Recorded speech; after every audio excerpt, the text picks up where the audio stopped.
नगर एक संपन्न राज्य था। वहाँ के राजा प्रताप सिंह बहुत ही प्रतापी थे। उन्होंने अपने पूरे जीवन प्रजा की बहुत सेवा की, पर अब वह बूढ़े हो चले थे। उनके मन में बहुत दुविधा थी कि उनके बाद राज्य को कौन संभालेगा। राजा साहब के 3 बेटे थे। तीनों ने एक ही गुरु और एक ही विद्यालय से शिक्षा ली थी।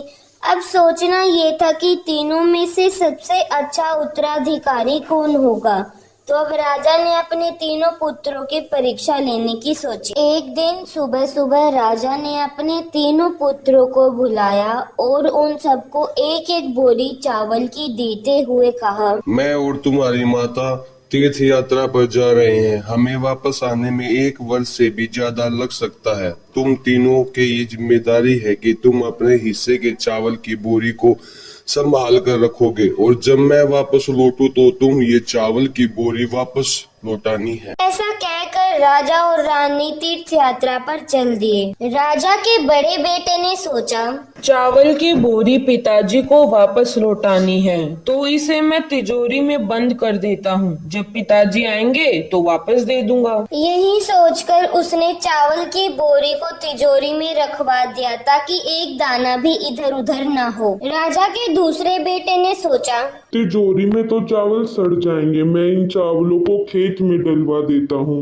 जिससे चावल की अच्छी फसल होगी और पिताजी को 1 बोरी चावल की बजाय कई बोरी चावल दे सकूंगा।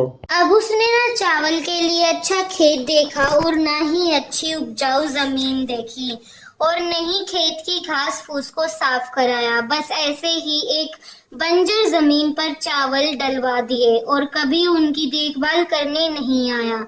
उसे लगा कि अब अपने आप ही फसल आ जाएगी। तीसरा बेटा ज्यादा समझदार था। उसने अपने मित्र के साथ मिलकर एक अच्छा खेत देखा जो उपजाऊ था। वहां घास फूस की सफाई कराई और फिर विधि अनुसार चावल के दाने खेत में बो दिए।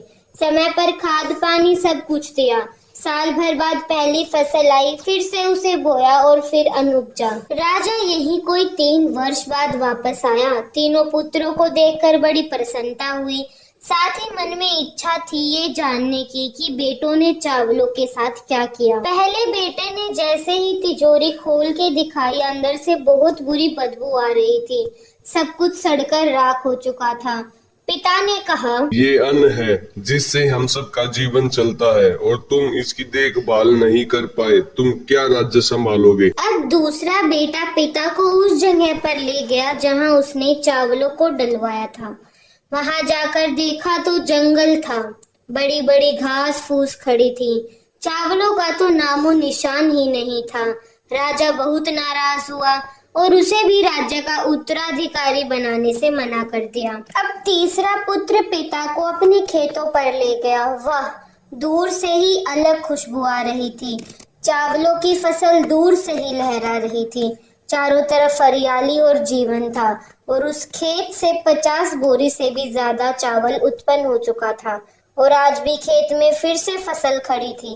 राजा का मन यह देखकर बहुत प्रसन्न हुआ और राजा ने अपने तीसरे बेटे को अपने राज्य का उत्तराधिकारी बनाने का निर्णय किया।